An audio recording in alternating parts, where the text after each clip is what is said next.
첫째, 에어컨을 틀 때 건조기와 밥솥은 절대 동시에 쓰지 마세요.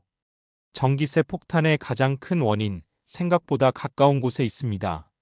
바로 건조기와 밥솥입니다. 많은 분들이 냉장고나 TV가 전기를 많이 먹는다고 오해하시는데, 냉장고는 하루 종일 켜놔도 100에서 150와트 수준입니다. 하지만 전기 건조기는 한 번 작동 시 약 2000에서 3000와트를 소비하고, 밥솥 역시 취사할 때는 1000와트를 훌쩍 넘습니다. 이 둘이 에어컨과 겹치면 순간 전력 5000와트, 즉 5kW가 순식간에 올라가게 됩니다.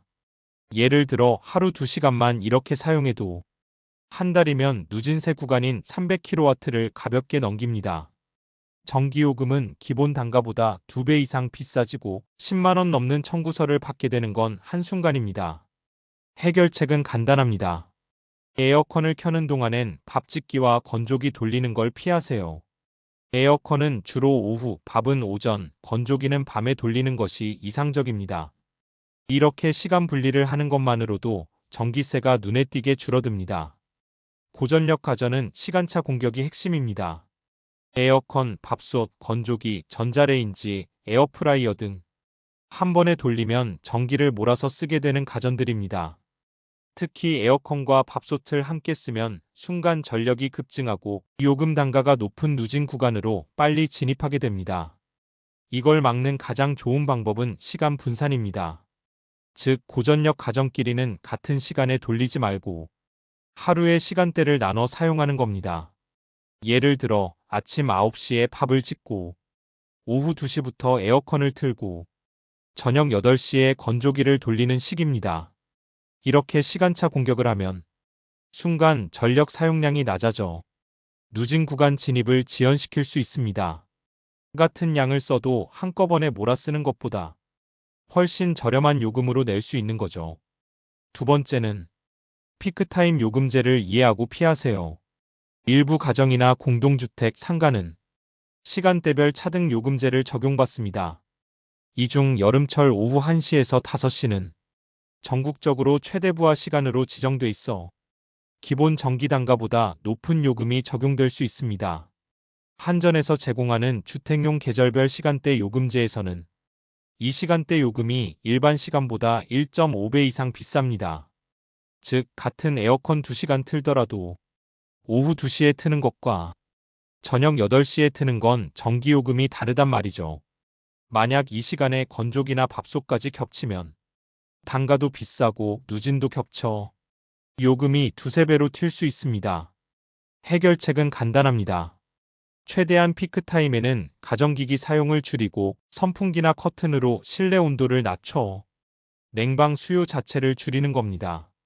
세 번째, 에어컨은 자주 끄는 것보다 유지가 낫습니다. 에어컨을 아끼려고 자주 껐다 켜는 경우 많죠. 하지만 그건 오히려 전기를 더 먹는 행동입니다. 왜냐하면 에어컨은 켜는 순간에 가장 많은 전기를 사용하기 때문입니다. 갑자기 실내 온도를 낮추기 위해 실외기가 최고 속도로 돌아가면서 순간 전력 소모가 폭증하죠. 반면 일정 온도에 도달한 후 약풍으로 유지하는 동안은 전력 소모가 확 줄어듭니다.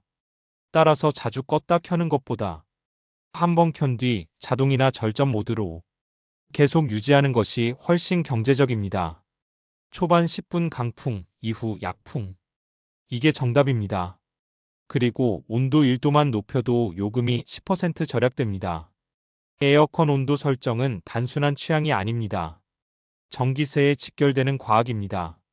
실제로 온도를 1도 높일 때마다 전력 사용량이 평균 7에서 10% 줄어듭니다. 즉 24도에서 27도로 올리면 전기세가 20에서 30%까지 줄어드는 거죠.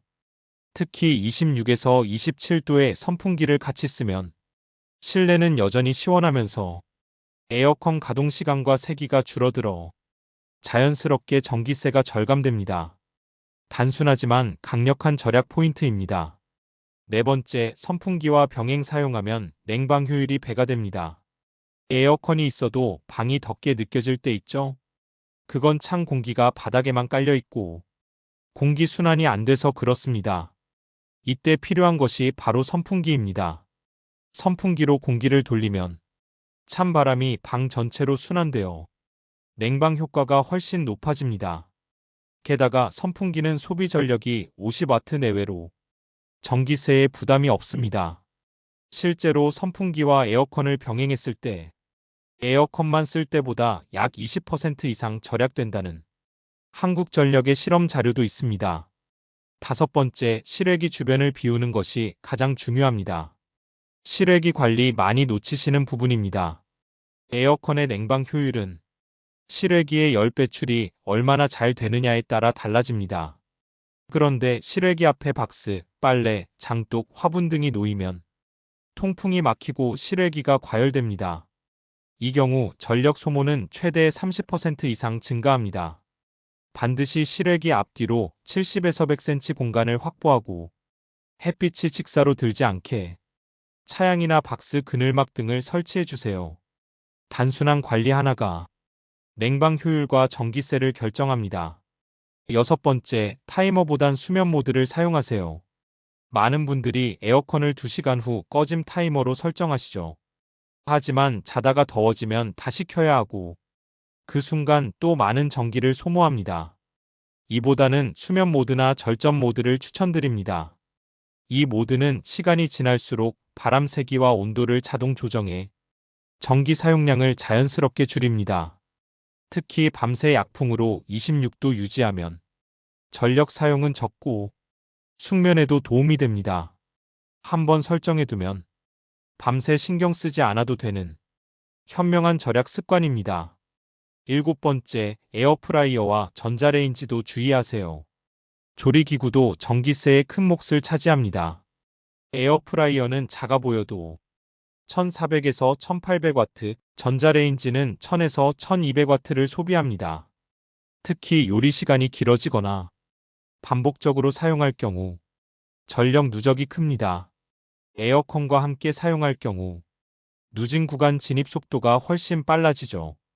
요리는 가급적 선선한 아침이나 저녁 혹은 에어컨을 끈 상태에서 하는 것이 좋습니다. 마지막으로 전력 사용량을 매일 체크하세요. 얼마나 썼는지 알아야 줄일 수 있습니다. 스마트폰에서 스마트 안전 앱을 설치하면 하루 전력 사용량과 누적치를 바로 확인할 수 있습니다. 예를 들어 오늘 건조기, 밥솥, 에어컨을 얼마나 썼는지 수치로 확인해 보면 다음 날 얼마나 줄여야 할지 계획이 섭니다. 감에 의존하지 마세요. 정확한 수치 확인이 절약의 첫걸음입니다. 정보가 괜찮았다면 좋아요와 구독 부탁드려요.